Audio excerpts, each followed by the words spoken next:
This exercise is extended lateral, and extended lateral is a little bit like a warrior two position in yoga, if you do yoga and you know what warrior two is. But a little bit like another exercise that I've done before, triangle, we're going to be doing extended lateral against the wall because it's really going to ensure that our pelvis doesn't twist and compensate on behalf of our stuck hips. So we're trying to unstick our hips here rather than our pelvis just kind of twist and allow the movement to happen. So it's going to feel, hopefully, very different to how your warrior two ordinarily feels.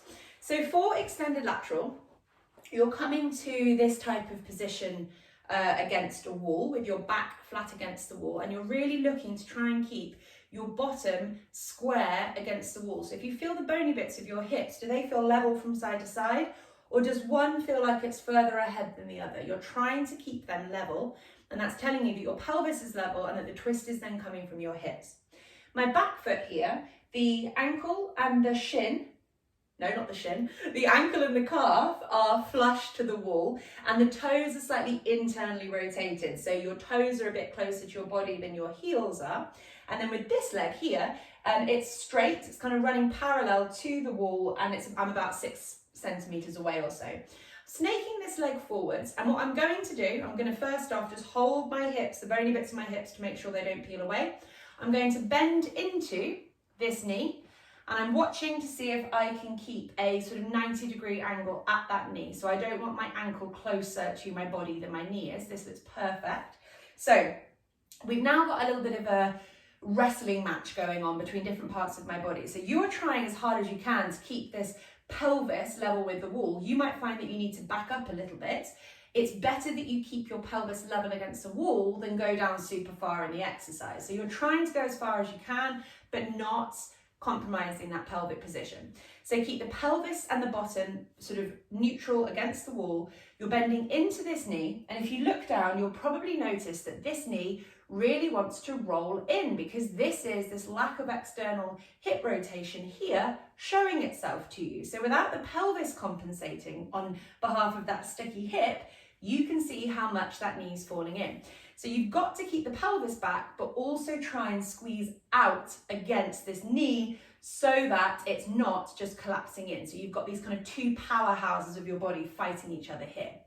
Your arms go out to the side like so. Squeeze the shoulders back and down behind you, palms facing forwards. And then, without ever losing contact with the wall, you're going to laterally flex your spine, and you're going to hold, taking your head up to your hand.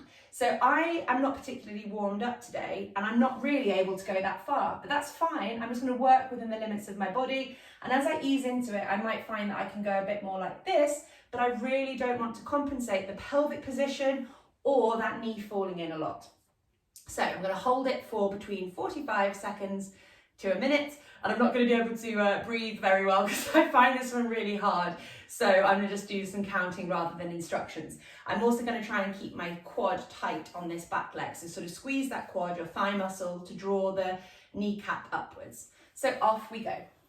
45, 44, 43, 42, 41, 40, 39, 38, 37, 36, 35, 34, 33, 32, 31, 30, 29, 28, 27, 26, 25, 24, 23, 22, 21, 20, 19, 18, 17, 16, 15, 14, 13, 12, 11, 10, 9, 8, 7, 6, 5, 4, 3, 2, 1. And you come up, and you should feel like you've had an almighty stretch here, and you might have felt a lot going on that side as well in the hip. And then we're going to swap sides, and same thing applies again. So I'm just going to run you through all the different cues. This back foot is internally rotated slightly, so the toes are closer to your body than your heel is.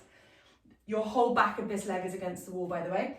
This front leg is parallel to the wall, about 6 centimeters or so away from the wall.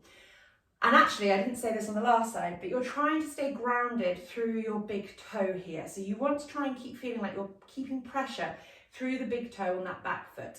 You are then giving your hips a little bit of a hold, just to make sure they're doing the same thing from side to side, and that your bum is level on the wall. You are bending into this knee, scooching that leg forward. You just have to sort of play around with this slightly.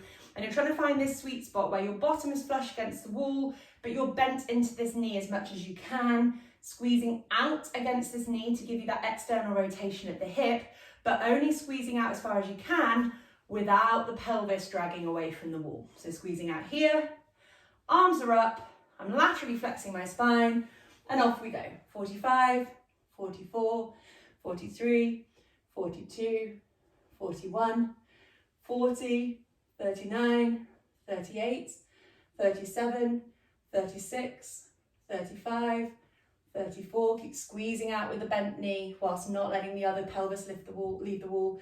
30, 29, 28, 27, 26, 25, 24, 23, 22, 21, 20, 19, 18, 17, 16, 15, 14, 13, 12, 11, 10, 9, 8, 7, 6, 5, 4, 3, 2, 1.